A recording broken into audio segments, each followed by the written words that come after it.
welcome, ladies and gentlemen, to the Phrogs Podcast for episode 11. Hey, man, it's my lucky number. That's my lucky number. What's my lucky number? Well, you were born on the 11th, so I know, was I, but- June 11th. yeah, Yeah, that's- so we always talk about it, but we were born on the same day, so that's kind of cool. Yeah. Geminis and shit, man. Yeah, well, and there's also the duality there, too. Oh, yeah. I don't know. So, I mean, for me, like, my daughter was asking me the other day. Yeah. She's like, so why is your number 11? And I'm like, well, probably because I was born on it. Yeah, that's definitely it. But it's also a master number in numerology. Yeah. And, 11's considered a powerful number. Now, in some numerologies, it's considered an evil number because 12 is the number of completion, I guess. Okay. And when you have an 11, it's like some sort of a truncated, it doesn't work well, I guess, in numerology for whatever reason. Okay. Maybe it's unlucky. All right.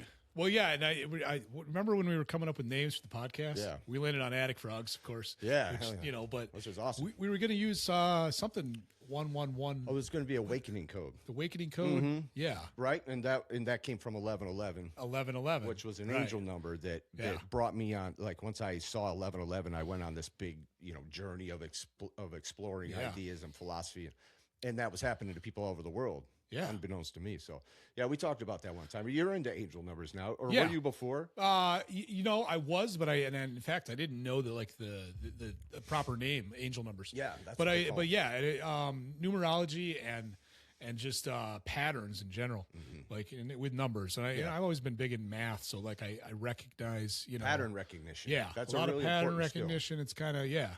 So and I think that's part of it. Like people who have good pattern recognition and a little bit of schizophrenia dashed in there doesn't help. But, yeah, well that's possible and all that. But I really love these angel numbers, and I feel like once you get into the synchronicity flow.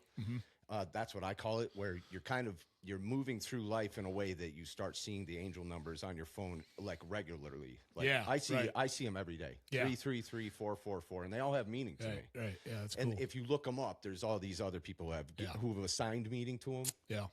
They'll say it's like an ascended master that's guiding you at this time, or your guardian angels are protecting you. That you're going to go like 555, I think is like you're going to go through a big change. Okay. Most of them have to do with a big change. All right. Honestly, it's kind of like tarot. Every Okay. thumbnail on YouTube tarot says a big change coming, but Yeah. it's similar. But like 444 to me is my business angel number. And often maybe because of the time of day or something, but often I will see 444 after I sign a contract or get a nice check or something. Gotcha. And different things, or if I meet with a customer. I'll see it on like a license plate or on a sign, or you see them everywhere. Now that comes down to pattern recognition, and it is kind of like a self-fulfilling. It makes you feel good, like you're on the right path. Yeah, I think. Yeah, does that make sense? It does. Yeah, I mean, I think that those things help throughout the day. Yeah, Now, is it an angel doing it? I don't know. Yeah. What do you think? I think that's a pseudonym, or I don't know if that's the right word, but well, it's that's just a fake name. But yeah, like a pseudoscience maybe. It's you got to give it a name of some sort. So bullshit. Number. I think is what people know. It all depends on how it makes you feel. Now, in my case, I think it's helpful because it's good to get reassurance. Now, you can claim that's coming from whether that's just in my own mind, my own pareidolia, and that word that I throw around a lot, right? Because all the academics will throw that at you. If you go into like a psychedelic group on Facebook and you start talking about it's just pareidolia. Yeah, if you go into an academic setting of any type, and even if you're in a bunch of psychedelic group weirdos, and you bring up something like angel numbers, they'll start calling you.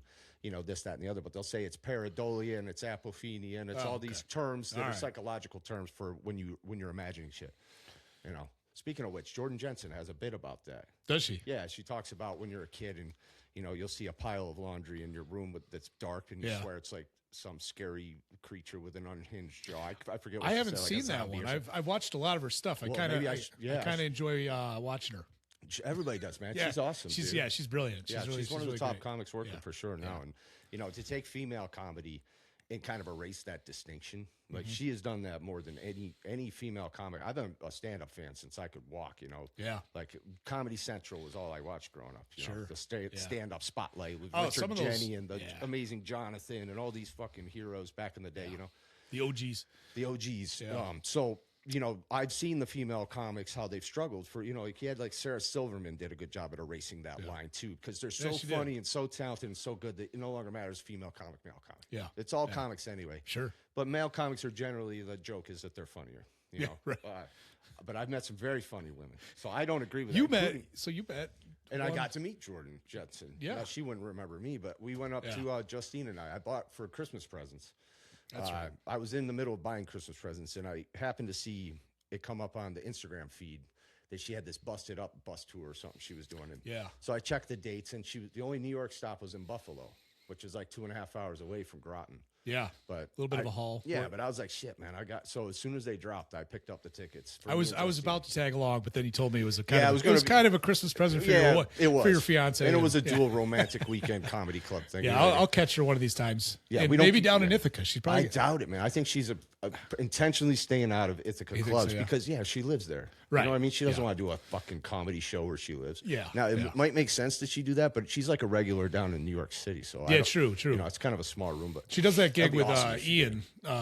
Ian. Yeah, Ian. He's down. I think he's down in New York City, maybe somewhere around there. Yeah, they're down New Jersey. There. Yeah, maybe he's a New Jersey. character. Yeah. Ian Fine. I always forget his last name. Ian Fine Dance or some shit. He's a character. No, I think that's right. Yeah, he's like his big claim to fame, besides being hilarious, is that he like has sex with men and trans women and all this stuff. And I guess that's interesting to people. Yeah, he blends the lines in sexuality. Yeah, people pick on him, but who gives a shit who people have sex with? It's such a non-issue for me. Like, exactly. I could care less. Yeah. You know, but it's fun for people. Their conversations are pretty fun. Salacious details are always fun to know. Yes. You know, it's fun to hear what people are up to, like the Diddy parties and stuff. I like that stuff. Yeah. But anyway, so we went and saw her. It was in the middle of the week, so I got a Courtyard Marriott hotel room. Whatever I could find that was affordable, because there's they book up fast during the week. Sure, believe it or not, their place was packed because there was a basketball. Well, Buffalo's a big city too. I mean, it is second biggest city in New York. Yeah, did you know that? No. Yeah, New York City's got like 8-point-something million, and Buffalo's second biggest, but it's only got 200. It might have a little under 300,000 people. Yeah, it's probably Rochester third, maybe. I lived there for a while. Yep, and then Syracuse is fourth. Yeah, and probably Albany. Maybe something like that. Yeah. Actually, no, Yonkers was number 2. Oh, right. Yeah. And Yonkers had a pretty big population too, but it was still only hundreds of thousands compared to New York City. New York City is like, I picture, like, you ever seen like that thing? It shows like gravity in the universe with space time, where it'll show like a bowling ball pulling the fabric down. Yeah. That's kind of what I feel like New York City is. Like, there's such a dense population of spirits there. Yeah. Like souls, right. you know? Yeah. And the energy in New York Changes City. the space-time continuum. Oh, totally. Yeah. New York City is a vortex of possibility. Like, if you want to be somebody, that's a good place to go be. As soon as you cross the river, like, it's just the atmosphere just feels different. It does. Yeah. I hit the streets there, and I could be anybody. I feel like, it's like, it doesn't even. It feels like you're in somewhere different than a metropolis. Right. There's like a lot more energy. There's walking down those there. streets. You know, it's like the buildings are these giant. I mean, we built them over hundreds of years. It's breathtaking. I guess to stand and see these buildings. Yeah, pretty amazing. Yeah, what we're able to do. It is. Yeah, you see the feats of engineering, and I think about the people that died building the buildings. Yeah, those are the unsung heroes. Yeah. People died some grisly deaths doing you that see shit. You see some of the videos of people working on it or cleaning the windows these days, like, because we got all these social media content creators, and there's guys like those guys climbing down, they're harnessing up, sitting on the top of the. I'm like, I kind of have a thing with heights, so me too. It's a little, I don't I've really had to overcome it. Connect with it. Are you like? Do you get like a visceral physical reaction when you're on like the edge of a cliff? So here's the thing, and it's weird. I feel like.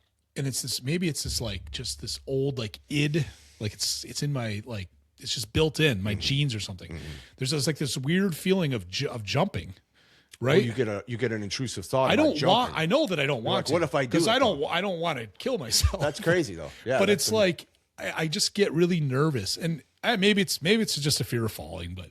But the thing is, for me, is whenever sounds I'm to me on, like you're sugarcoating this. You were talking about how you're afraid you're going to jump off. That's an intrusive thought. Yeah. You just don't want to sound. Well, I've jumped out of an airplane, which is awesome. I used That's to crazy. love to. I loved cliff jumping down in Ithaca in the waterfalls. Yeah. Now I was scared to do it. I did it because I have to overcome my fears. When I'm scared of something, I got to. Or if you're with all your buddies, you're like, you don't want to be the one that doesn't. Jump. Totally. There was a girl I was trying to lay. So I was like, I took the lower, like the guy she was screwing. Yeah. Jumped off the really high one. Second dam. You ever been to Second Dam in Ithaca? So I went to that once. Yeah. We used to always go to Lover's Leap. They called it. Yeah, exactly. And tabletop and the bridge. Yeah. Yeah. All these There's ones. some scary. That one where you jump off the corner of that building into that little hole. Oh yeah. That scares the shit out of me.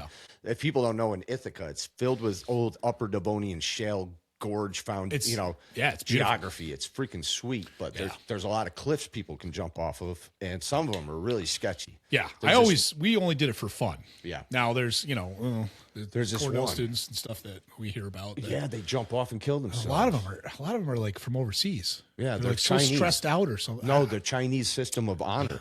Like if you go over, they get you over. We're really here. jumping all around here, but this is no. It's Well, good it's stuff. okay. But Yeah. in Cornell, just speaking of things to do with the gorges, because we're talking about cliff jumping. Some people, they do their last cliff jump. Yeah. You know what I mean? They're not doing it for fun. These Chinese students, which a large population of Cornell students are, there's a lot. Yeah, there's so much pressure on them that to perform and not, they can't have a B.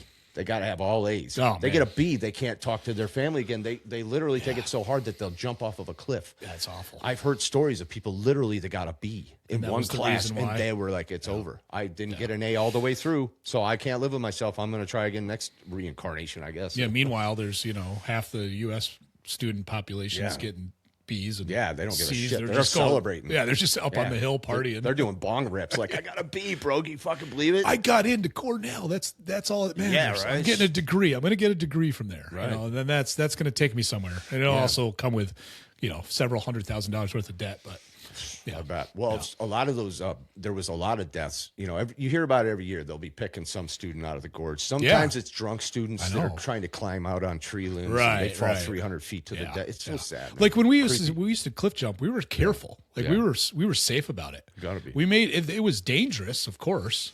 Especially like one time, I mean, not one time, multiple times, we would go down there after like a storm. Yeah. And the river's just raging, solid brown with foamy top. So you can't see more than that far into the water. Like there could be a log in there. Oh, totally. And Lover's Leap, you mentioned that one, but that was like 50 feet. There is logs in there too. Yeah. They're old pilings. Like They could be like a foot under the surface. And you don't even see them. Right up at Second Dam, you have that big dam, and then you see the pilings under the water. You got to jump over them. Yeah. There's the craziest one is I forget which creek it's in, but it's right over in Ithaca. There's an old mill building. Yeah. It used to be a grist mill or something. And you can climb up on the roof of this place. And if you stand in just the right spot, and you have to step off just right to land in the hole. Have you done that one? I have not done that one. Okay. But That one I have scares the seen, shit out I've of seen pictures and videos of it, yeah. Have you? Yeah. I've only heard of people doing it. I never went there. I don't want to be talked into it. It is one of those classic, like, you need to jump into this cylinder that's like 10 feet wide. Yeah, and it's deep from a height, So the waterfall's been eroding it over thousands of years, so it's deep enough if you hit it. But if you're off to one side, your leg's going to shatter. Yeah, you know how the potholes, like, I don't know what they call them potholes usually, but it's a stone that's going around from the turbulence of the water. Wow. That stone's rolling around and drilling out that round hole. Oh, is that what they do? Yeah, it's pretty cool. I never even thought about that. Huh? Yeah. So well, there's cool formations like that all over. There was a place. God, I wish I could remember the name of it, but it was up by Canandaigua. I want to say. Is it like waterfalls and stuff, or no? Well, there were some waterfalls, but basically these were like formations that were like a half pipe that was a waterfall. Okay. Where a slow waterfall had made this beautiful half pipe that's like stepped all the way down, so you can sit at the top and ride it like a water slide. Yeah. And you get hauling ass, and again at the end, there's just where it's eroded over the years. There's a hole to stop yourself, but so you can still get. I've slid down easily. some pretty cool slopes like that up in the Adirondacks. Yeah. There's some nice spots up there. This place has it's like oh my god, I'll have to look it up. Yeah, because sure. maybe we'll take a ride up. We'll there go up there. someday We'll bring with the kids up there with in the the kids. summer. We'll let them ride on these sketchy water slides like Native Americans. We'll make it a rite of Don't passage. go jumping off the cliffs. Yeah, though. and we'll tie like a rope to their leg, like they do in those African tribes, make them jump off of a tower. Yeah. You ever seen that? No. They have these rite of a passage in these where they'll make these African tribes kids go up there when they're like 10 or 12. And they strap a rope that they've tied together out of fucking vines to their leg, to their ankle, and they make them jump. And it's longer. They'll break their neck if they don't have the balls. Off of a homemade structure. Yes. It's like a tiered like tower. Yeah, exactly. I've seen that, yeah. Dude. And they got to jump out. And the vines, man. I mean, growing up in the country, I used to climb up and down the gorges on those things. Yeah. They don't have much like spring to them. They'll let go of you. Yeah, they'll let go. Or they'll break. They'll break. Yeah, we used to swing on them out over the gorges and stuff. It was fun, yeah. Yeah. The only vines I have any interest in are ayahuasca vines. There you go. Someday. Yeah. All right. That was cool. Let me know when you find those. I will. So anyway, it was cool to get out of town and go see Jordan Jensen because I love seeing my favorite comedians. I've only seen a few. I got to go see her. I kind of I got a little thing for her. She's just doing a lot of other guys. She's just so smart. Her comment section's gotten really creepy though. It's a lot of thirsty dudes. Not to put you in that category, right? But there's a lot of thirst for Jordan Jensen now. It's because, and it actually concerns me a little bit for her. Now, for people who don't know, Jordan Jensen, obviously, you've probably heard of her if you're into comedy, but she's from Ithaca. Right. So, she's like a hometown girl. We're all proud of her she's a famous person now. Yeah. So, but I'm concerned when you talk openly about sexuality, especially she's talking about more fringe subjects like, how she has a thing, she wanted to have sex with her father growing up, which I think a lot of girls actually have that. And they keep it secret. Okay. It's like some sort of primal thing that's in them. Okay. Like a lot of girls have secret fantasies. I've heard of this. Yeah, I know. Yeah. But well, she's open about hers, which is a lot of people can't get to that point, especially on a public platform. Well, it takes balls to get up and say I wanted to F my dad when I was a young girl, but nonetheless, but it's very funny how she does it. But it also describes some sort of primal sexual tendency in some women, not all women. Yeah. That I think probably goes back to in evolution or something. That's what makes sense. It's to like keep procreation wanting to going. jump off the cliff. Well, you figure you got a cave family up there, and it's only the three of you. Yeah, okay. And mom falls off collecting rocks one day. She's off the cliff. Right. She went cliff jumping and didn't make it. You know what I mean? All right. Yeah. I got you. And then now you got to keep the species going. So maybe it's some like trigger. Who knows? But some of the best comedy is the stuff that makes you feel uncomfortable. Absolutely. Right. Yeah. And the things that you think about, but you never talk to anybody about. Or maybe that's just the style of comedy that I like. And I think we're very similar in those regards because I love that you can find very like PC, proper comics that, which is horrible. I don't know who they're speaking to. Yeah. But. Well, usually they turn out like Bill Cosby anyway. Like they try to act like swearing's bad, but no, they're drugging and raping women. So go ahead. Yeah. So, but you like blunt, honest, dark comedy. Yeah, and very conceptual stuff, and also metaphor. Just getting out there, getting creative, bouncing around ideas between like two people. Yeah. Where sometimes you get to a point where you don't even know if you guys are talking about the same thing, but you come to an outcome that's hilarious, and it's such a great experience to do that. Yeah, ad-libbing and I love comedy so much, but so of course having a new podcast that we're trying to gain exposure. I'm standing next to one of my favorite comedians, so ahead of time Silas and I are like, should I pitch the podcast? Because I don't want to be a douchebag. Well, I said you should mention to her because our Groton's around the corner.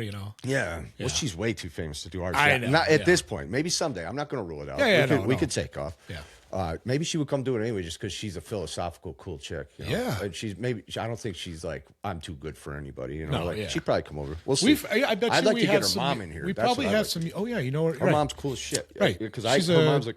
She was in the construction business, is what you're in, right? Yeah. Well, she's been around here for years, and she's a lesbian contractor, which is a really rare sight. Yeah. And I got hired years ago. Somebody from Sherwin-Williams called me and said, I have a lady contractor that needs a painter at this house. I was like, really? I've never worked for a lady contractor.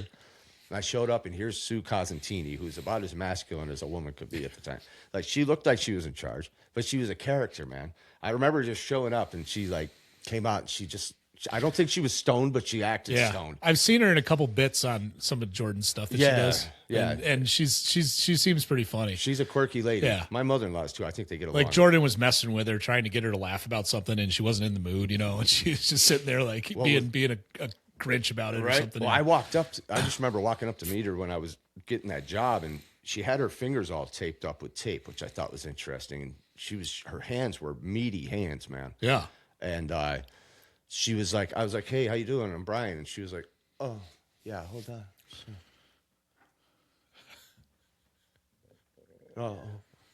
But hold on. So this is how she acted. This was my introduction to her when I first met her. Oh, and she's okay, like, okay, yeah.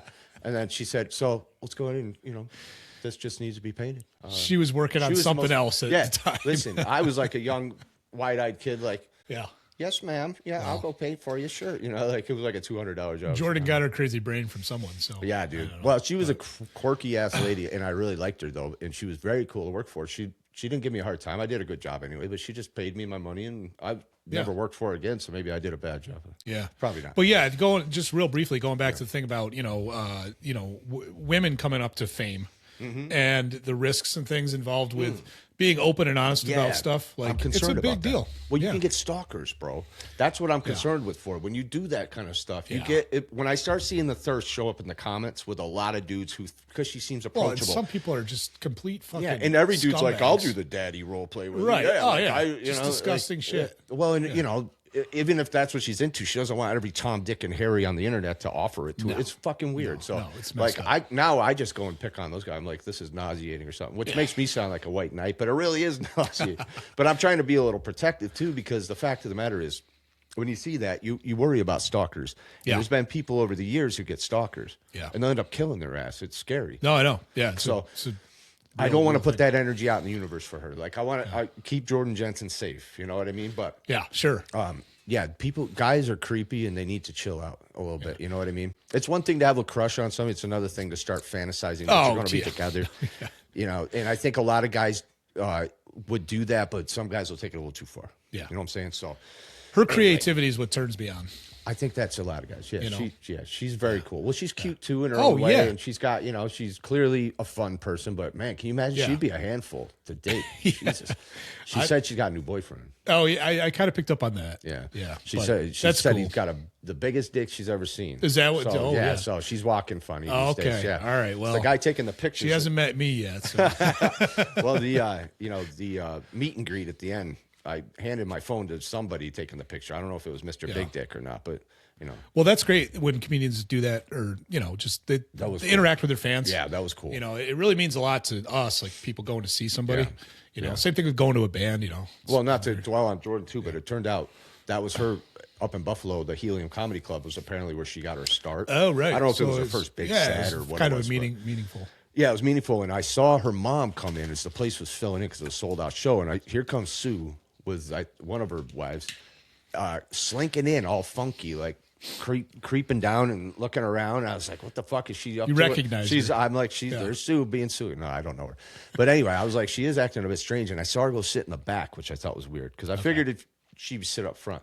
Well, it turns out then after the show, I saw her again and she was hiding. Jordan didn't know she was coming up to the show in Buffalo, I guess. Oh, so, yeah. So I walked up to Sue after and I'm like, hey, Sue, I'm Brian Dates. I met you years ago. I was trying to talk to her and she's like, yeah, well, I'm actually trying to hide before Jordan comes out, and I look, and she's like hiding in the bathroom and popping her head out. And shit. Which I mean, so when you say that, she is a cute lady. She's very fun. I would interpret that as she just didn't want Jordan to feel like her mom was there. Yeah, maybe. So that maybe it would change her attitude. Could be. Probably wouldn't, but maybe she just didn't want her to say, "Hey, mom, my mom's well, maybe here." It was a surprise, but that's one of those parent surprises where the parent thinks you're surprising them, but Jordan's like, I bet my mom's going to sneak up and try to surprise me and hide in the bathroom again.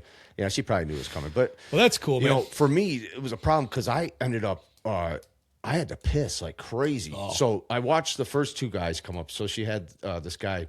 He had like a weird name, like Shoe Claw. Is he like a local Rochester? Shoe Claw, I think. No, he was another. They're on the road together. Oh, okay, gotcha. Yeah. So this was her opener, and then they had the feature. I think they called the middle guy, whatever they call the middle act.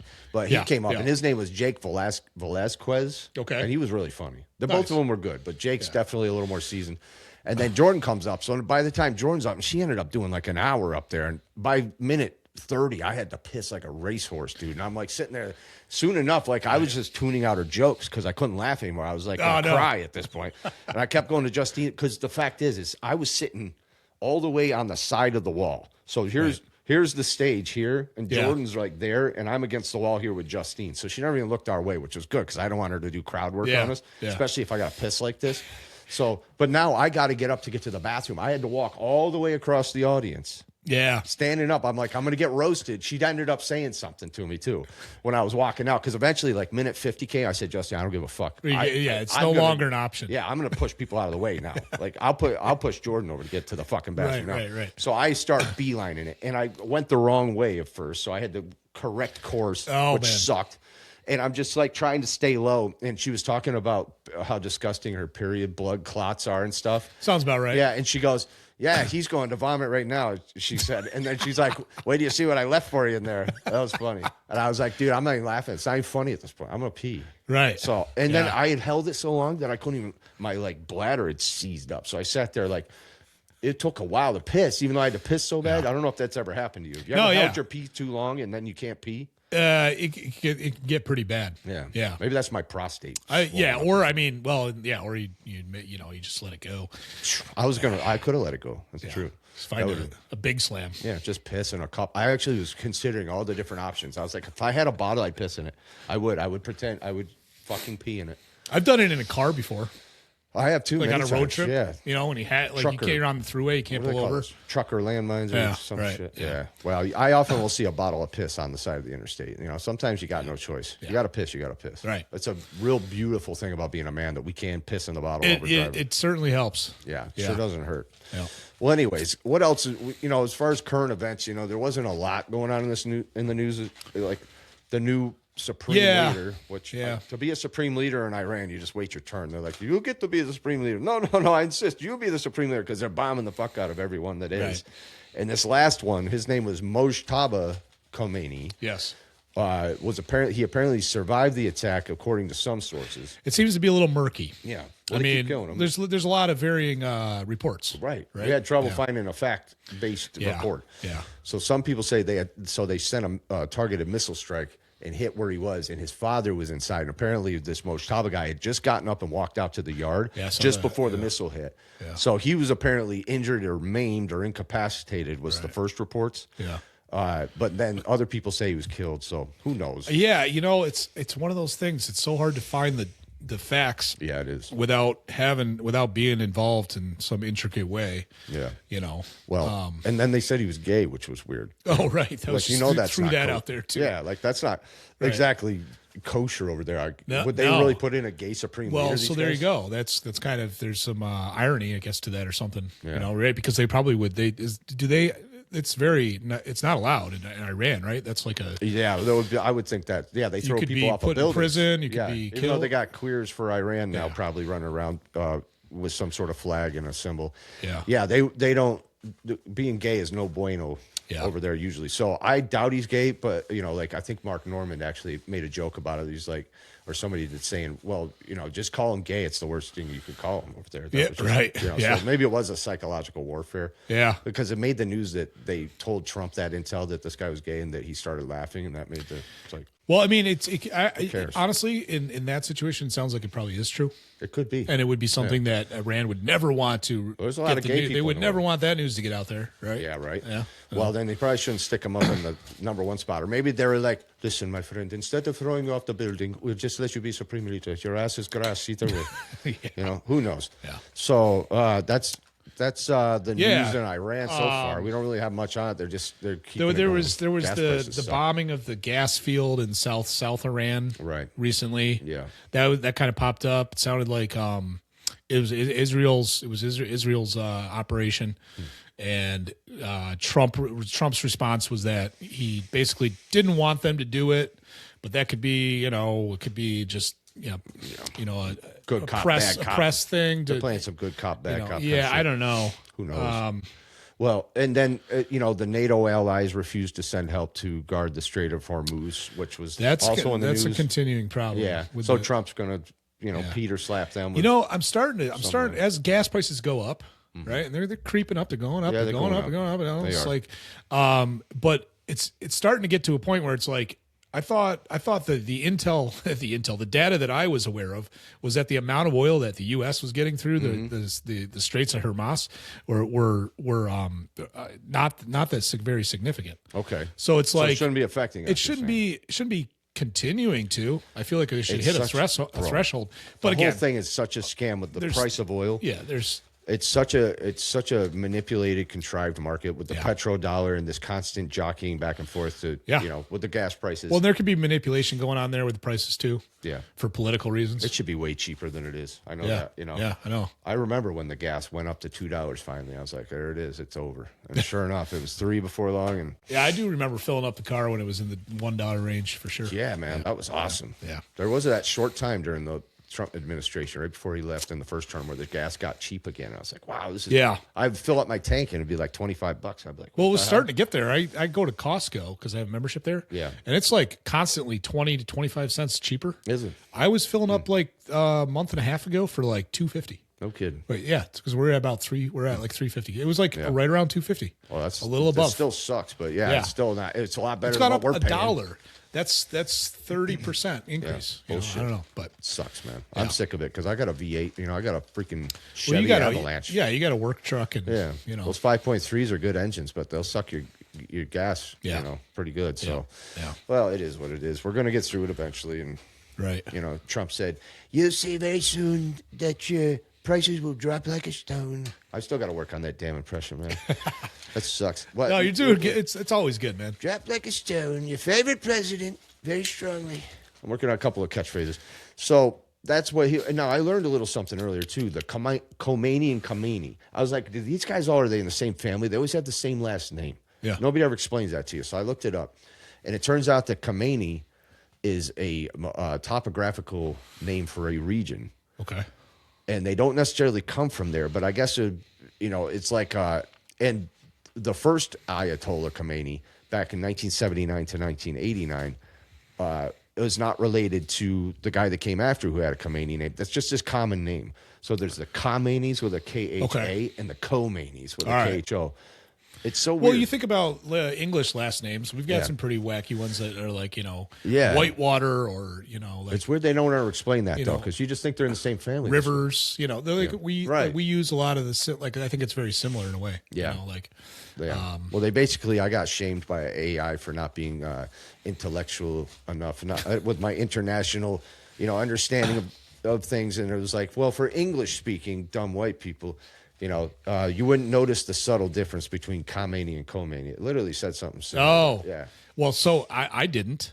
Yeah. So well, there you go. Yeah, they're right. But the way they said it, I'm telling you. I didn't invest enough time into realizing that there's an L and then an O, they're subtly different. Yeah. They are. Gotcha. And it's interesting. But AI's good to know. Thanks for sharing that. Yeah, absolutely. Yeah. AI's got a little attitude. It can, right. Secondary story. Yeah. It'll shame you. It'll dumb shame you sometimes.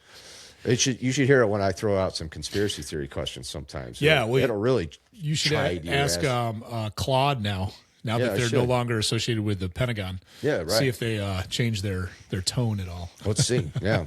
Well, some of them, I guess, like ChatGPT and a couple of them I heard recently, if you get abusive with it, they'll say, I refuse to interact with you if you're going to speak to me that way. It'll say that. It will. it'll just shut down. It will actually. Sorry, dude, not today. If you're going to speak to me nicely, I'll talk to you. That's what it says. It's a damn computer. Who cares how he talks? Just real quick, on a similar note, there's some really funny things you can do with like your kids, and I don't know if ChatGPT still does it, but for a while it could not spell strawberry correctly. Really? No. It would tell you there was only one R in the ending, right? So it's berry. Yeah. But it would always, and you could sit there and argue with it. And it would be like, oh, you're right. Actually, now that I look at it, it does have two R's. And then you'd be like, oh, thank you for noticing. Can you please spell it for me again? And then it would just spell it. Do it the same way. Same way. Yeah. And act like nothing happened. Yeah, because it thought it was right and you were wrong. So there's typical woman. You usually have a woman voice on your stuff too. Yeah, usually, yeah. Yeah. Like, yours is really annoying because it goes, I changed absolutely. You did? Yeah. It started everything with absolutely. I was like, I had it on like the you can you can choose different tones and characteristics and stuff. Yeah, it's cool. And I was messing around with it. I had it on some weird one. You did. You had it on snarky manager. It was snarky. I think that might have been snarky manager. That's what it sounded like. But she was annoying as hell. Yeah. Yeah. She was definitely in charge. When you talked to her. She was in charge. So another thing I did, moving on from Iran, speaking about destruction, is I ended up trying out something. My 10-year-old wanted to have a birthday party this year. We usually will go do a laser tag or one of those things. Sure.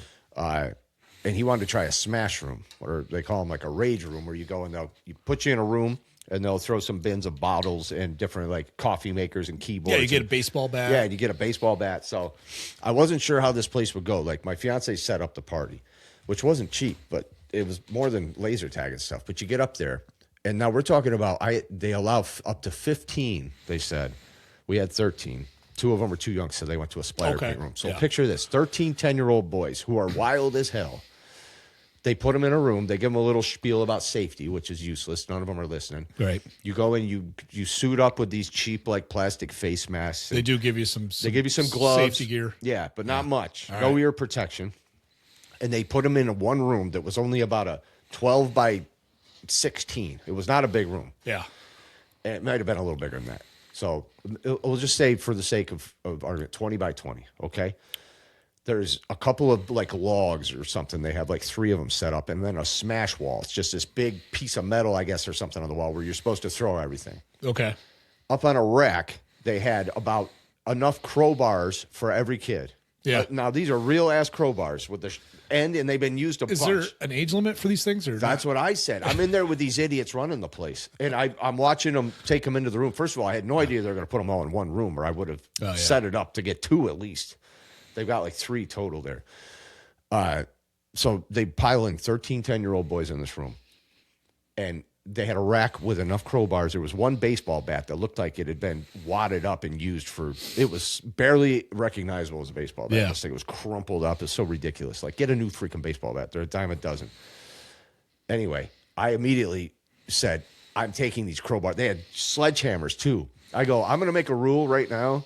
I'm taking these crowbars out of here. I said, I'll leave you one baseball bat, and you're going to be so careful to not get anybody around, whoever's got the baseball bat, and you take turns. Yeah. And the people that were working there were like, oh, yeah, right. Sure, if that's what you'd like. I'm like, what are you talking about? You're going to let 10-year-old kids? Like, this place is one lawsuit away from being called Brian Dates' Smash House. Yeah. Because how the hell are you? And the other shitty thing is their system was all messed up. So I had to sign as guardian for every one of the kids. Oh, no. Even the ones that had their own parents there. Weird. Which was a pain in the ass just to get the party started. We had already signed waivers ahead of time. We sent all the invitees a link to fill out a waiver, which they did. Okay. The day of the party, they said those were no longer valid. So I had to sign the waivers. So now I'm responsible legally for every one of those kids in a fucking room with crowbars. Yeah, I wouldn't want to be in that No, position. thank you. Yeah. So then I was standing right outside the door watching a screen because it's all on video. And they let me Bluetooth through to a speaker. So I played like some, Lil Loaded and King Von, the stuff they liked. It's really good family it's music. funny. And here they are. And the guy that was working there that was supposed to be monitoring the situation was a deaf guy. When they started, the girl that was running the place said, "Oh, there'll be a guy coming in, but he's deaf, and so he won't be able to talk to you, but you can point and do whatever." And he was outside smoking weed, dude, because all of a sudden he comes in from outside. I smell a big gust of weed, and he comes and sits down, doesn't say a word. He's obviously deaf. Sounds like something they do at the mall, but It was nuts. But maybe not, because I feel like if it was at like up in Syracuse or something, It was in Syracuse. It was in Syracuse. Dude, the place is a freaking. It's not now. I haven't heard of the one up there, but I've heard about these places. This place in particular would be fine for adults, right? And older kids. Like if you went up with you, if I took Logan up myself, my kid, and had a smash room party, let out some rage, that's fantastic. Yeah, I got you. But for them to be so inept as to put 13, they were going to do 2 more if I had them. Yeah, like it's fine. This is normal. Yeah, guys, dads bring them in all the time. Not with that, So and there's no room for these kids. It would have been so dangerous, dude. I just couldn't believe what they were about to allow. Yeah. And I'm glad I was there to put a stop to it. If they're all swinging baseball bats and shit around. Right. Yeah. I mean, especially someone's going to get clocked. They've got a sharpened end on the Someone's crowbar. going to get clocked. 100%. Yeah. They didn't have any protection on for that stuff. No. They were coming out saying their ears were hurting too because these idiots didn't give them ear protection. They're in there smashing bottles against in a closed room. Maybe this place is like needs a little reform. No, I'm giving them a review now. You got kids. some work to do. I smash in Syracuse because I'll tell you, it sucked. Yeah. And it was expensive. And it was run like shit. Yeah. And quite frankly, for me to be on the hook for all those kids had me nervous. Well, I'll tell you this. The one little comment, so the guy coming in from smoking weed, like that right there. Yeah. That's not okay. Yeah, no, hell no. You That's need the guy. You need to be responsible. If I was the one. Your position. Yes. And if I wasn't the one that was standing there watching the monitor right outside the door, that's who was going to be watching them for danger. Right. It was an abomination. No. Okay. So if you're an adult and you want to go smash some bottles for however much they'll charge you, I think go we have should at it. But don't take your kids there for a kids party. We can just go up to the the land and get the guns and shoot some bottles and stuff. Yeah, we could have a lot more fun. Yeah. I'd rather spend $560 on ammo than a bin full of beer bottles. Yeah. So anyway, I can't recommend it. Okay. For children's parties. But like I said, it's got its place, but they really somebody needs to be retrained up there because they're a mess. Sounds it. Okay. Anyway, so that was that party. Maybe next year, we'll just go cliff jumping off of that building into a hole. While we're at it. Might as well sounds similar in terms of safety level. Yeah, man. Yeah. So I was glad nobody got hurt. Heads up, your camera just dropped for some reason. It's probably still on. Yeah, it'll pick back up. Should I check it, or what do you think? Let me just. It looks like it's on because I see my audio thing is responding. But this is just the. Would you mind taking a look since you're right there? Thanks, brother. Yeah, we can always edit that out. All right. So what else did we see? There was also in the news today. They had an Alabama university student. Oh, good. Well, they had an Alabama student named Jimmy Gracie that was found. Apparently, he came up missing in Barcelona. He was there on spring break, I guess. Is that what it was? Or, Oh, yeah. I don't know if we saw that Yeah, when that we were popped up, skimming the article. Yeah. Well, R.I.P. Jimmy Gracie. 20-year-old. So, yeah, I would assume it sounded like he was on spring break because it was like a nightclub situation. Yes. We've heard these stories before. Exactly. Yeah. They said he came out of a nightclub with somebody, and then he ended up missing. So originally they thought maybe foul play, but now they're thinking it was an accidental drowning. Right. And that could happen, unfortunately. It can, yeah. I mean, sucks. I don't know. We'll see. I think it sounded a little early in the investigation, but Yeah. there was a woman, I think it was like last year, a year before. This was down in Central America somewhere. Very similar situation. Although she was someone saw them leaving together, and they went towards the beach, and then no sight of her ever again. Yeah, that's so weird, man. But Scary. Yeah. Well, So what do you think happened? I think an accidental drowning would make sense that maybe he was out there with a girl or something and they were down on the beach and all of a sudden he washes away and she's like, I have no idea what happened to him. Yeah. And she ran scared, didn't want anybody to think she did anything. Could have been a dude. Yeah. Maybe he went down there with a guy and he got robbed. I don't Or know. they were on enough substances that they're not going to necessarily remember exactly what happened. Right? Yeah. I mean, that could happen. I've been in the dark in the ocean. Have you ever gone swimming in the ocean in the actual dark? When you're sober enough to realize what you're doing, you're like, oh, this is not safe at all. Not safe at all. The ocean is like, a million times more powerful than any human is. Yeah. So I'll tell you a crazy thing, man. When I wasn't with Justine very long when we got together, my fiance. We've been together almost 18 years now. Yeah. But she had just graduated with an MBA from Ithaca College when I got with her. So we were it wasn't too long, maybe 6 months that we were seeing each other. And we decided we were going to try to move to Miami, get out of upstate New York. So she had some friends down there that lived in Miami Beach. So we flew down and we stayed with them for a week. And we were just checking it out. I didn't think it was a place we were going to move. It wasn't quite for me. I didn't like the vibe. But, Sure. But nonetheless, one night we had some other friends that were from Groton that lived down there, just up the way by West Palm Beach, Boca Raton, I think, or whatever. I've been there. I looked at a school there. Yeah. Cool. Well, nonetheless, we went out to a bar and then we left, and it was pretty late. The bars were open late there, but it was a new moon, I remember, because it was pitch black. There was no moonlight. Yeah. And we decided to go swimming in the ocean foolishly, and it was like 2 a.m., right? So we stopped, and, the girl that we were with, our friend, knew a good place to go because she goes there. Yeah. And so we went out in the water, and it's a nice warm night, but really dark. And I started having a little karate fight with my fiance in the water because we'd both taken martial arts, Okay. Sounds about right. Yeah. And she kicked her leg up at me, and I caught her leg, and she yelled out in pain, "Oh, my leg," she said. And she fell in the ocean. And I wanted to pick her up immediately. But she used to wear my class ring. Now, we hadn't been together very long, but we were still pretty close at this point. And I'd given her my class ring to wear. Which she took it. She found it and started wearing it. I didn't give it to her like, cute. hey, would How you wear my cute. class ring? Yeah. She found it and was like, I'm going to wear it. Yeah. So, but it meant something to her. Yeah. And it went flying off her finger when she fell. And she goes, my ring, you got to find my ring.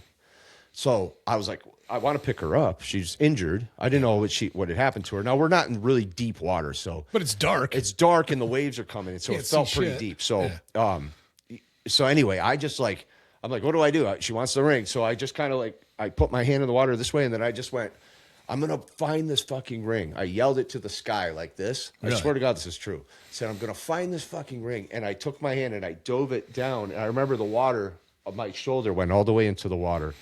And the wave was up against my cheek, and my hand went down into the sand. Nah. And I pulled out my hand, and the fucking ring was on my ring finger. On your finger? On my I was ring going to say finger. you felt it and grabbed it. I know that but sounds impossible. It's one of those things. But I swear it was true. Yeah.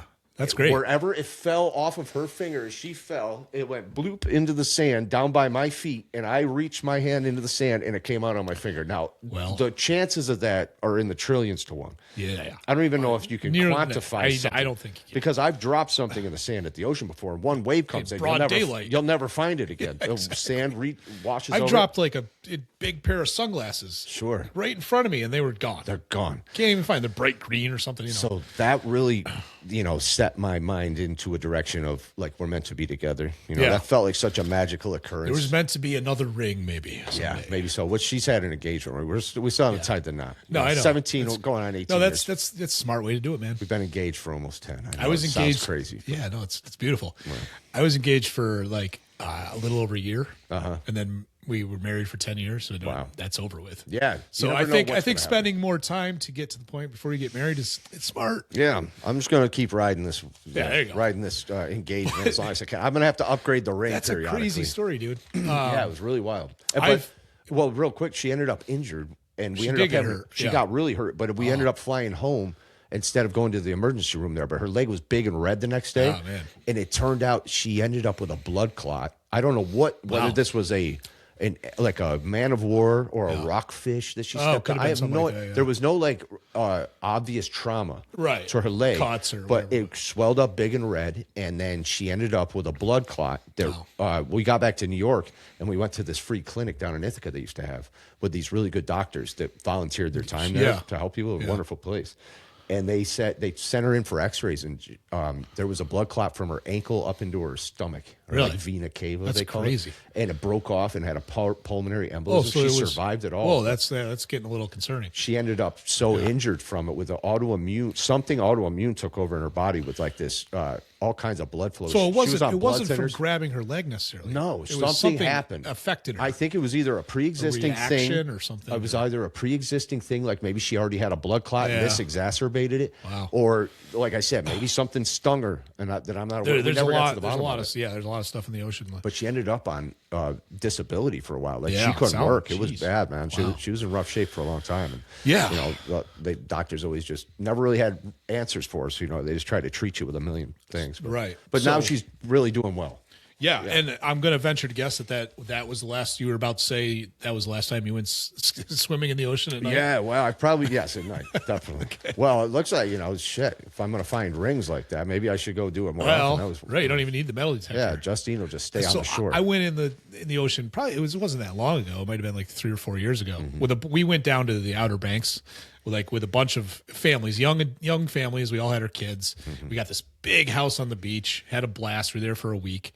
But there was one night, we're having fun partying, and we're like, oh, let's go down to the beach, and we're messing around, going in the water, and and it's like the guys were all like kind of trying to show off, Yeah. And we're out there, and I'm like, these waves are strong right now, Scary. and I'm a little too tipsy to really to go out much further because I don't want to take the risk. You're smart. Somebody probably one of your dead ancestors. But I think we all kind of noticed it because the waves were pretty high that night, and but it'll push you back if you're not thinking or you don't have any experience in the ocean. Oh, then you can just go out and you're gonna get stuck out there. Yeah, it can get bad, man. Yeah. So well, it was interesting though. Going back to like this guy who apparently died. Whatever his name was, Jimmy. What the hell was it? Well. Yeah. Whatever his name was. I had it written down. The local person. The local person? Yeah, it made me think, because we were looking at it earlier, it made me think of this weird guy that used to live in Groton. Yeah. So this is a fascinating story. This guy, now growing up, his name was Aaron Michael Jackson. Aaron Jackson. First I knew him as Aaron Jimenez. That was his first name. Right. Then he went by Aaron Jackson. Yeah. So this guy was like this really light-skinned black guy. I would say he's probably a mulatto, or he could have been part Puerto Rican. I think his father might have been Puerto Rican. But he would wear very neat, dressy clothes, all through growing up around here. It's a small town, so he stuck out like a sore thumb. Right. He had a bow tie on all the time. You don't see that too often. Yeah, he dressed super nerdy, and he was always in good shape. Like he was an athletic guy, but he was he had like pursed lips. Like he was very gay. But he didn't come out as gay. He acted very proper. So, you showed me he's on like Wikipedia. This is a big story back. So it turns out this guy, he was really strange growing up, but everybody still liked him and kind of respected him because he was definitely a unique individual. Right. But it turned out he went on to become this really famous gay guy in Austria. He moved to Austria. And called Mr. Gay, right? He won Austrian Mr. Gay 2006. Right. That's what it said. And he went by the title there. And he went by Aaron Gillern, which was spelled. He used to go by Aaron, I believe, but this is spelled Aeryn. And then Gillern. Now I think that who knows where he came up with that, but he was like this really famous gay guy over there. I guess over in Germany in Austria they got a lot of gay shit going on. I guess I don't know. And they have these gay bathhouses and stuff. Well, anyway.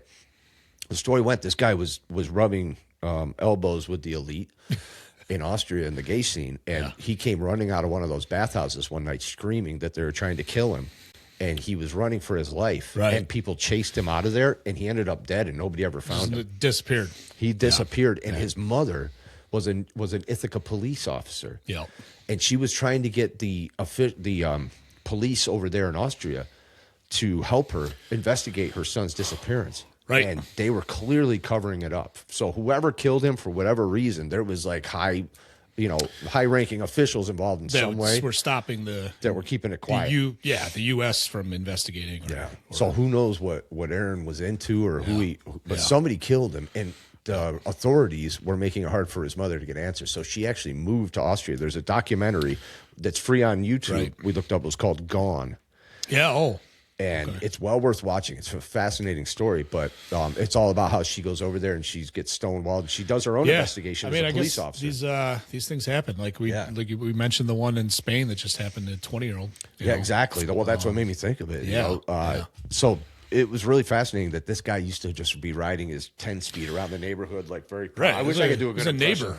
Yeah. He was a neighbor. Yeah. A weird dude, but I remember he came to my house and tried to date my sister one time, which I was like, this guy's clearly gay. What are you talking about? I think he was trying to hide that he was gay. You know? Yeah, he was. He's trying to. I don't know what he's doing, but maybe he's just like, maybe I'll sample the other side, but right. He's very gay. Clearly. Once that bow tie comes out after, Jesus Christ, that just made me think of another funny. Did you story. say he rode like a beach bike? Was it the Ape Hangers? It was like a beach cruiser, I think.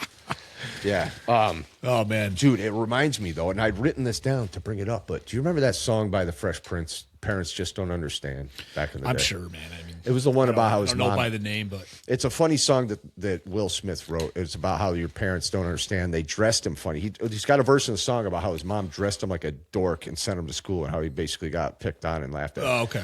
I had the same thing happen to me, so that song really resonated. Well, okay, so I think I mentioned it even in the last podcast, like going to school as a kid, and like my mom would make a lot of clothes for me. Yeah, you know, like well done, like knitted stuff, and sometimes sewn things, and yeah, they were different. They were very different. You know, you get picked maybe and definitely like probably more colorful and things like that. Well, picture this. Yeah, first day of 7th grade.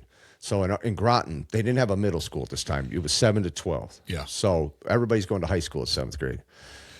And my mother was the secretary at the high school, the principal secretary. Right. I brought her up in the last one. Right. So there was a science teacher named Mr. Overheiser. Now, he was a straight guy, but he was a character. He had one of those handlebar mustaches we had with one the at our wax school. tips. I forget his name. But yeah. And he had like wire-rimmed glasses, and he wore bow ties and dress shirts and dress pants. Maybe and then he'd have like maybe it was the same teacher. It could have been. Maybe he was a double teaming. But he would wear like like sneakers, running shoes, but the rest of it was like this is what he wore. Okay, this was his normal getup. And I remember my mom, would do some music, wrote songs a little bit for her church and stuff. And I remember he was helping her write music or something to a song at one point, and she clearly was getting some sort of a crush on him. Okay. And so my unfortunate ass, going into 7th grade, while my mother is having a crush on the guy with the wax, if she could have put a fake mustache on me, she would have. Yeah. She dressed me just like this dude for my first day of high school. Oh. I had a bow tie, bro. Huh. I had a fucking bow tie and suspenders and a button-up shirt. There's a picture. You were pretty young. Like, I was 7th grade. I was 12. Yeah, I was becoming a young man. Right, you didn't have like a whole like. Listen, this was suicide. She might as well have fucking killed me out there, bro. She sent me to 7th. I get to school. I didn't realize how fucked up it was. Like I put on, and she took my picture out front of the house and everything that day, and I didn't realize I had dress shoes, gray slacks, a white striped button-up shirt, and a bow tie with suspenders. You understand? I think there might have been a connection there. Like she was like trying to be like, "Oh, I love your style." She was like, "My son." She thought I was going to be Mr. Overheiser's pet. Is what she was trying to do. She was trying to get me in good with Mr. Overheiser by dressing me like this guy. Okay, all right. I get to school. I didn't realize how fucked up it was till we pulled up to school that morning. I was like, "Oh fuck." Yeah. Yo, I gotta go to school in this. Like, yeah, I was kind of feeling myself. Right, it's one at thing the when house, you're in the house. Yeah, I was like, wow, this is like kind of sharp. This bow tie I got straight. There's a clip-on bow tie too. Right. So anyway, yeah, that's funny. I get out of the car and in I go with my big duffel bag because I'm an asshole with that too. The kid that dragged his duffel bag with all the books because you couldn't get your locker open. That was me too. So first day of 7th grade, I get there. I walk in. All of my friends have Levi's jeans on, like starter jackets or whatever. Yeah. Dressed like normal people. Yeah. And in walks Mr. Overheiser Jr. And I'll tell you, man, I got ostracized. So I was so insecure. This is how the morning went. So everybody's waiting to go to their first 7th grade class. And I see my friends who I was friends with in 6th grade, but I didn't play a lot of sports over the summer, and they did. So I hadn't really stayed close with all these guys. So I get there and I'm seeing them all a lot for the first time since the last school year when we were still in elementary school. So I know I look like the biggest douche on planet Earth at this point. So I didn't know what to do except make fun of, I tried to do like a retarded impression or something. I tried to go to comedy. Right. You're like, and make these guys yeah, laugh. I didn't know it was, Little did I know, the poor Urkel Day retarded, or the something? girl who had cerebral palsy in our class, God bless her, she's a wonderful girl. I'm still friends with her today on Facebook. Okay. She was behind me when I'm doing this impression. Oh, of her. no, that didn't help. And they all looked at me and were like, "What are you trying to prove, man?" Like I literally, Double whammy. I got ostracized for about 2 good years off of this. Oh man! Morning, so wait, was it based on just one time wearing dude, it? you Or wear a was it bow more tie? than And once? no, this was once. Okay, because I wasn't dressed My up clothing selection wasn't great after in that the either. clown costume quite to that degree. You had. I was younger. I hope you feel better about what you. No, had I to was deal younger, with. but I don't think I learned my lesson because then when I was in like, ninth grade, I started, you know what I would do? And then it was me and like a couple other like hippies, you would take your jeans and you would cut the slit down the side and then you'd sew corduroy in. Yeah, that was cool. Yeah. Okay. So I shit. thought it was pretty cool, but there was only like a handful of people doing this in school. You had to get with the pot. I'd have smokers like to the be cool. corduroy shirt, jacket on, the tie-dye shirt, the bleach blonde hair. Yeah, you should have worked it, man. Bring the hacky sack and the pot, and you would have been the guy. You would have been the man. You just didn't. You didn't take it all the way. I think you had a tiger by the tail. There. But a lot. I did. I felt like I had a lot of style though. Yeah, I was making my own you. pants. They looked pretty cool. Yeah, that is cool. They were cool. I think that's cool. But yeah, when you grow up in a small town, it's not cool. I made some You gotta good friends have Levi's. from wearing those. Well, that's good. Yeah, that I'm still friends with. Good, man. But, well, we shouldn't be judged by our clothes, but I think a bow tie and suspenders is unforgivable. No, that's well, especially when it's not your choice. Yeah, it was not. Like there was a couple times in junior high, I think like 7th or 8th grade. Yeah, I wore like a silk shirt to school. Oh yeah, and that was like a 1 or 2 time thing. Yeah, those could be cool back in the day. They felt awesome. Yeah, and they were like colorful and stuff. I thought it was cool, but I didn't get a great response from that one. Yeah, I was never into silk shirts. I had friends that wore those with like the flames on. I'd be like, man, that ain't. Not me, those bro. ones are now. Yeah, some of those silk shirts back in the day were kind of. So I switched to Hawaiian shirts for a little while. Yeah. And those caught on. I got some other people wearing them. They were fun. Now the only guys that wear Hawaiian shirts are the Boogaloo Boys. You know about them? No. The Boogaloo is the second Civil War. Okay. And there's a whole bunch of guys that go by Boogaloo Boys. I haven't heard anything about them in years. Okay. So I don't know if they've disbanded, but they would wear Hawaiian shirts, and they call it the Boogaloo because there was a movie back in the 80s called Breakin' 2 Electric Boogaloo. Breakin' was one of those breakdance movies like I brought up before. Right. And they had Breakin' and then Breakin' 2 Electric Boogaloo, so they made the second Civil War the Boogaloo. Okay. Isn't that interesting that it is. They tied that correlation to it? But I think actually now that I'm remembering, the Hawaiian shirts came off of me I became a really big fan of Hunter S. Thompson. Oh shit! That's for cool, a while. Man. Yeah, I was I'm a big fan I was of reading. his. I had all his books. I was reading them, bro. and I was probably around the time I was starting to smoke weed and reading get like the into, Hells get into Angels? some experimental, substances and stuff. What were you reading then? Fear and Loathing, of course? I mean, I had a whole bunch of his stuff. Fear and Loathing. Hells Angels. What was it? Oh man, yeah. I got to look at my bookshelf. It's been a while. Yeah. But I'm drawing a blank right now for some reason. But yeah. Well, you but made anyways, movies like Where the Buffaloes Roam. Yeah, Where the Buffalo Roam. Yeah, I had that one. Yeah. Yeah, there was a couple of good ones. And then he had that guy that did the cool work. I think Ralph Steadman was Ralph the artist. Steadman. Yeah, it Did was some one awesome- of his buddy that did a lot of his art. Yeah, it was perfect For his That art was political perfect. campaign too. When he ran, he almost became mayor of one of the big city. It was a fairly good sized city. Yeah, then he said almost one of them- became mayor. He said that his opposition was a ibogaine addict, which was hilarious because ibogaine is an African herb or root or something that they actually give people for heroin addiction. Oh. If you have a bad heroin addiction or another addiction, you can go get ibogaine treatment at certain clinics. And it's apparently this deep psychedelic experience that actually like puts some sort of mocking spirit. Basically, you will have to analyze everything about your life and face everything, and it helps cure your addiction. Wow, yeah, because the cause of addiction is always some sort of trauma or pain or shame or something that you're clinging to. So, ibogaine was very obscure. Nobody knew what ibogaine back then was. So it was hilarious that he came up with that, saying he was an ibogaine addict, as if you could a little be bit of a addict. hypocrite because he was an addict. Well, too, that was the fun dude. thing. But you couldn't possibly be an ibogaine addict. Iboga is extremely unpleasant as a psychedelic. You're not going to giggle when you take it. It's got a purpose. It's a plant teacher. An addict too. Yeah, I got you.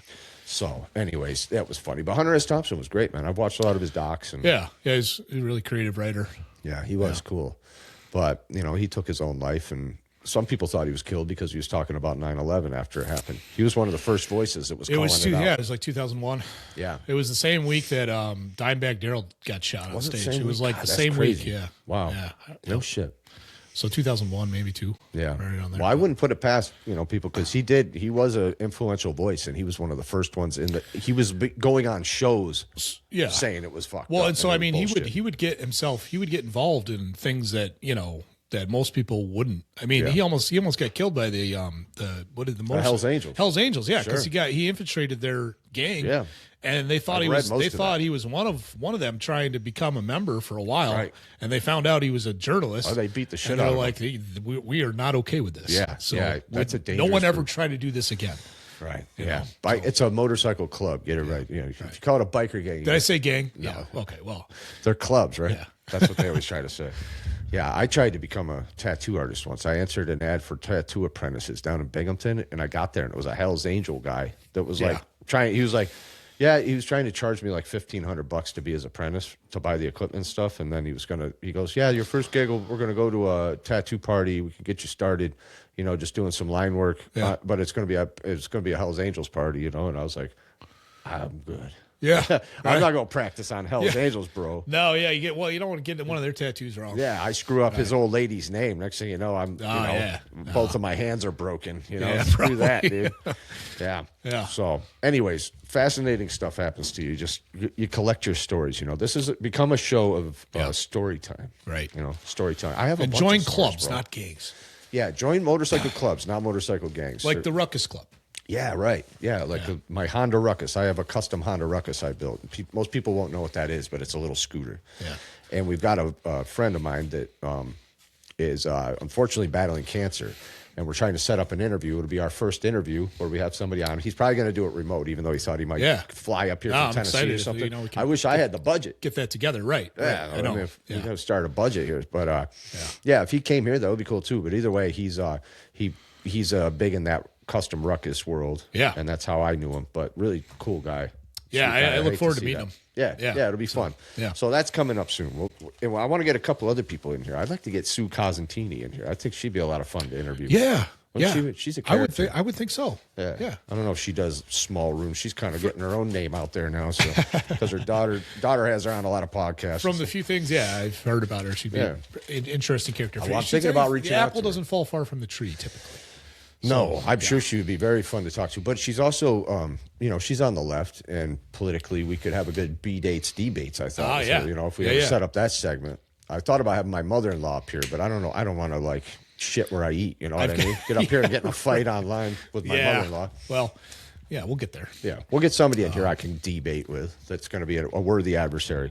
Absolutely. But anyway, I don't really feel like It debating might end anybody. up I being just a wanna get mannequin, off the phone. but Yeah, we'll make that fun too. Well, I already, debate my mannequin every night for bed. Right. And I just let the air out of her. Yeah, is that how? Okay. Yeah, well, if she talks back, I do. You better believe Sounds it. more like my life. Oh, I'm the single one. Yeah, right. Well, it's tough being single out there, man. Because you're trying. It's hard to meet women. Like I always say, like if I was single, and I know it's hard to do, but you got to walk up to beautiful women and ask them out. Yeah. That's the only way to go, man. Yeah. And you will score women that are out of your league because everybody likes to be singled out of a crowd as being beautiful, and special, sure. and even people don't do it girls. anymore. That's right. Because we're all on our phones and all these stupid apps and stuff. And I always told myself I'm never going to get on any of those apps, because it's such an unnatural thing. It's just like I don't want to select people without meeting them. Right. It's just weird. Yeah. So organic is the way to go, and but it's very scary to do. Yeah. You gotta work it up. Right. Work up the courage. Well, it's only been a few months. Anyways, easier. I got out of a relationship last year, but Right. I'm out now at a point where I've processed that and I've learned a lot of healthy things from that. So Yeah. So That's excellent. but Well, and it gets easier. You go up and talk to women and ask them out, and if they say no, who gives a shit? Move on. But if you see a beautiful woman that you're interested in, Sure. there's nothing wrong with approaching her. If she'll let you know right away whether or not do it the old school to ask her out. Yeah. You can tell if a girl wants you to ask her out or not pretty quickly. Right. Yeah. But anyway, we'll see what happens. We'll keep track. I'm going to be I'm going to scrutinize your next woman, and make sure that Well, as any good friend would, I would well, hope so. if she's, if you see a love bomber, you got to watch out for them. The love bombers. Yeah. That's No, the narcissist yeah. waiting in the wings. If they make it seem like you walk on water all of a sudden at first, and they really kiss your ass, stay away. Yeah. That's a narcissist waiting to happen right there. Yeah. Love bombing. That's how they wrote. I've been with enough different women at this point in my life that I've seen the gamut. Oh, you mean what are you talking about? We got body count. What's relationships? Your body count? No, body count. Oh, body count? Yeah. No. Is it low, high? You don't want to talk about It's got to be somewhere in the 30s. Is it? You've banged 30 girls? Probably. Wow. Yeah. I don't know how many I have. I try to count every once in a while. It's definitely between 20 and 30. I think I'm in the same range. Okay. Yeah. I think I'm in there too because I'll remember girls that I slept with that I forgot about. I should have had a funnier answer for that. But no, I'm relieved. Seriously, no. Dude, I'm relieved, I don't know. I haven't thought about that in 10 years. That's an honorable number. I was married for 10 years. Yeah, right. So there was you would have had a higher body count. Well, you do what you can. But, I'm not proud of everybody in my list, but no. Well, you got to that's a respectable number. Live and learn. Right. Between 20 and 30, that's where most guys should be, I think, unless you're, I'm not being honest. It's got to be somewhere in there. But anyways. Yeah. No, it is. It is. I would think. I should, every once in a while, I'll be like, but no, I've been in a relationship for going on 18 years. Who gives a shit? I don't think about girls I had sex with back in the day. Yeah. It's mostly when you'll remember one, which is kind of weird and sad that you forget that you've, there's and then the ones that have actually made an impact, we're talking like less than one hand. That's true. Yeah. So, well, and it's weird, man. Just getting to know, like, people are. It's hard out there because you start dating. You got to get to know somebody. You're going to have to go through the whole thing. You're going to have to build up. Yeah. You get to tell all your stories again. Gonna go slow. Yeah, go slow. Like, I've metered out my stories over the years, but it's hard to come up with a new story. Every once in a while, like my fiance, I'll be like, okay, did I ever tell you about? She's like, what do you mean? Did you ever tell me? You told me that 10 times. But sometimes I'll be like, oh, here's a new story I didn't tell you. And that's a good day. If I can think of something. Because after a while, you've told everybody, you know everything about each other. Right. There's like these stages to long-term relationships, that you went through with your wife. But and it's really hard. Eventually you get to the we want to kill each other phase, and it's hard for people to get past that one. But if you can make it through the storm, there's light at the end of the tunnel. Yeah. I'm still looking for it. I hear there's light at the end of the tunnel. No, I'm just kidding. Yeah. No, I believe that there is. Things have improved greatly. I've experienced that in the recent past. I know that there's light. Yes, there is light. Well, it's more. I mean, more like in the long-term relationship. Oh, okay. Yeah. There's always that new light of new love. Shit, man. Yeah. Infatuation and all that. You can really get carried away with new love, but yeah. that long-term relationship, there's a lot of stages. The people who've been together 50 years, it's definitely not an easy road to stay together for 50 years. No. But eventually you just come to kind of like these compromises, and you learn what sets the other person off, what doesn't. If you can stay inside of these boundaries a little bit, it goes a lot smoother. But it takes time to enforce those boundaries with each other. Well, you learn a lot about yourself too in failed relationships. Well, yeah, that's right. You should. Some people don't, but it sounds like you do. You're taking some stock of your. I've taken stock. Coming out of a 10-year failed, really, I wasn't failing for 10 years, but I learned a lot from it. Learned a lot about myself. Learned a lot about how I responded to things. Sure. And handled stuff and tried to be Mr. Fix It all the time. Yeah. And I'm not going to get into it too much, but. But I learned a lot about myself, and I took a lot of accountability and a lot of responsibility. Well, the way we grow up and the relationships we see growing up are interesting. They kind of help us form how we react toward women. Yeah. Once we're in a relationship, it's interesting. But you think that you try to be Mr. Fix It, you think, and that's kind of what you. Oh, do. Yeah. Like I would have. Yeah. I mean, I probably would have kept trying to fix things. Yeah. For forever, because I didn't want to, go down that path of. What? I don't want to get personal, but do you think that, growing up that maybe, like, did you go to the rescue of your mother a lot, maybe? Like, were you there to protect your mother, or, was there something going on where you would kind of offer? So I was 10 years old when my parents got divorced when I was 10. Gotcha. Right. Okay. And I think before the age of 10, I don't remember doing that. Once they were divorced, they weren't around each other anymore. And, but there was fighting going toward that. Yeah. That was probably traumatizing. And I don't remember a lot of my childhood before the age of 10, but I don't, it's not because of any specific thing. But you wouldn't see like fighting going on and feel like I've got to protect mom now, or I have to come to her rescue. I don't remember doing that. You don't remember doing that? Okay, interesting. Yeah. But you feel like maybe you try to fix things that are broken within girls that you've dated, or Well, just I was talking specifically about my marriage. Gotcha. You know. Well, it's interesting, you know. I try to evaluate how I act too toward women. It's really been a journey. You know what I mean? You learn like about there's so many rules with women that they'll tell you one thing, but they'll give you another. Like if you're too open with a girl and you put your vulnerabilities out there, I think that's a really bad idea as a guy. Yeah. Because no matter, women say they like you to be open and to share your feelings, but the fact is, the more vulnerable you make yourself, a lot of times that just opens up attack in the future during fights. Like it can really go. Especially if you don't know them too that well. Yeah. Well, and they want and you want them to respect you as a man too. So if you start showing yourself as very vulnerable, they're not going to. Nobody's going to respect that, especially women toward a man. So there's certain rules I've kind of figured out over the years that seem to work, but it's different for everybody. So when you say you've learned. Yeah. So I was curious, when you say you've learned from your past relationships, what do you think you're going to take into the next one going forward? What am I going to take into it? Yeah. Like you said, you've learned things about yourself and how you react to stuff. Yeah. I mean, I think I didn't take the time. I wasn't a very good listener. Right. Interesting. So a lot of the times I wouldn't listen to, the possibility of whatever the issue was that we were, encountering. Whether or not I felt like I trusted, her to contribute to fixing it. Gotcha. Or not necessarily fixing it, but improving whatever we were struggling with. Okay. Right. So you felt like your effort was one-sided. Then I would maybe treat her badly because I'm like, oh, that's a stupid idea. Yeah. Stuff like that, which was not, it's not the way to do it. So you would try to offer solutions to try to fix things, but then when they would be rejected, you would feel unappreciated. Yeah, that would happen too. Yeah. And I could see that, and that's kind of, that's the hard part about, kind of trauma bonding or trying to fix broken relationships. Like it's really a struggle, man. And it's no fun, especially for the kids. So it's unfortunate that yours ended, but it sounds like maybe, that was a positive thing in the end going forward for the health of your kids. Yeah. Yeah, it took me a little while to realize that, but yes, absolutely, 100%. And now the world is your oyster, man. I mean, you're a single guy out here. You got your gainfully employed artistic guy. You got a podcast. There should be. That's a good way to get some chicks. Things are looking up. I don't know if you're going to reel in Jordan Jensen, but you. Oh, come on! No. Well, who knows?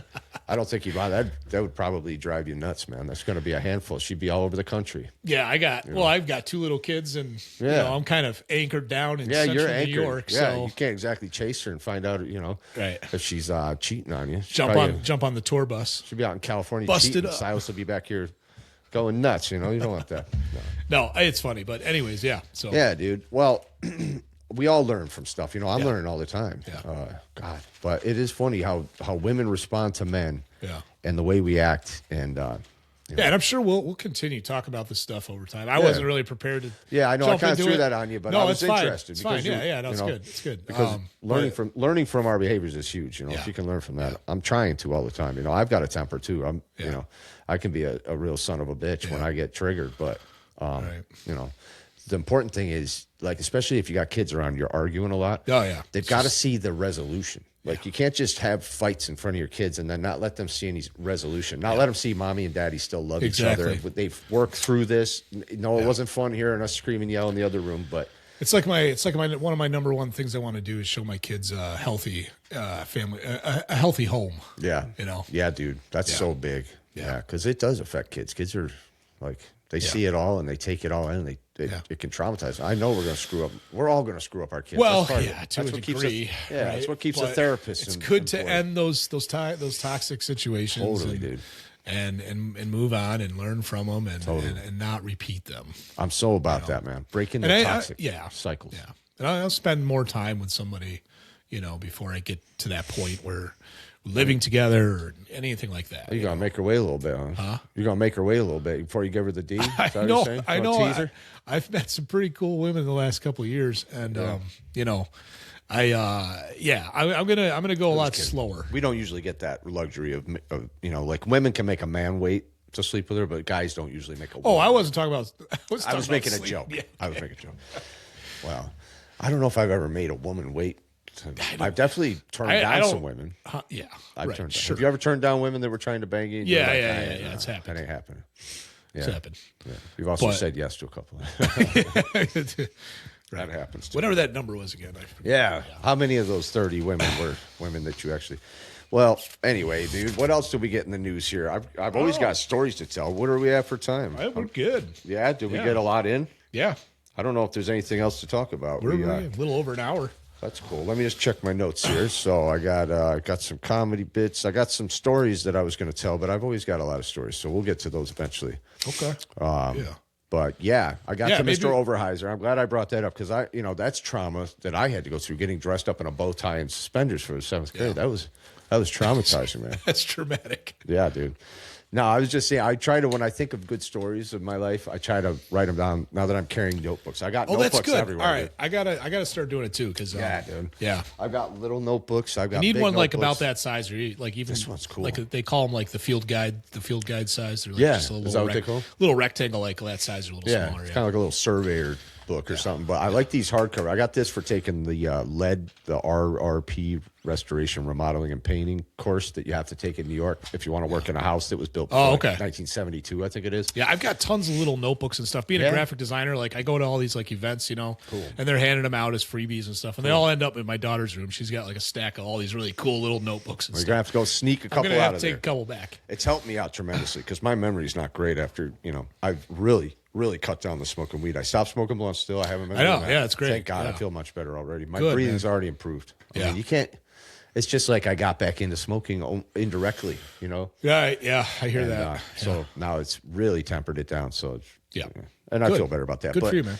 But the problem is my memory sucks. So you got to write things down. Yeah. Well, I guess on that note, All right. we will we'll wrap it up. But thanks again for joining us for another exciting, riveting storytelling hour. Lucky number 11. Lucky number 11, our favorite number. Yeah. And I'm glad we were able to do it because I didn't know if I was going to have the energy when getting back from that trip to Buffalo to see. I know. The comedy honestly, show. dude, my kids were sick this week, and like halfway through this episode, I was like, I'm kind of feeling a little scratchy. Definitely do. Oh, you better not be getting sick. I don't You get know. me sick? No, Well, I'm about due. I haven't been sick in a while. Knock on particle board. Yeah. Well, anyway, man, it's always good seeing you. Yeah, Thanks for another good episode, and we'll catch you for episode 12. Yeah. The number of completion in numerology. That should be a magic episode. I think in the near term future we'll have some guests on and stuff. Yeah, that's coming. Definitely. we'll get there. Yeah, it's an evolving beast. Yes. This Attic Phrogs podcast, and I'm enjoying it.